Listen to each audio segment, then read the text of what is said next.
सुमारे 700 वर्षांहून अधिक वर्षांची गौरवशाली परंपरा लाभलेला मळगाव माळीचे घर या राऊळ घराण्याचा गणपती म्हणून प्रसिद्ध आहे।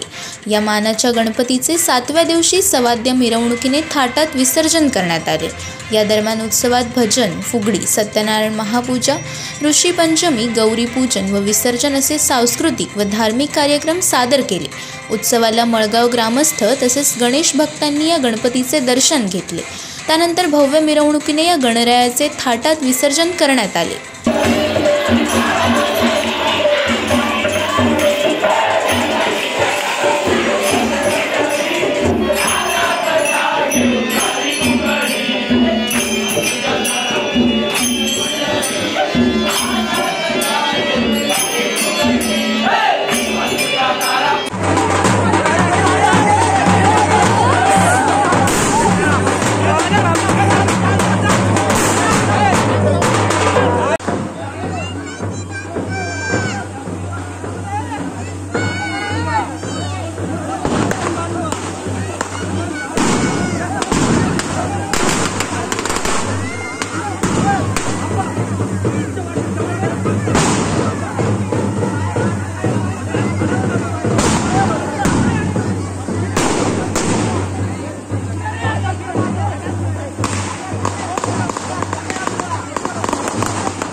कोकण संवादच्या ताज्या घडामोडींसाठी चॅनलला सबस्क्राइब करा आणि बेल आयकॉनला क्लिक करा।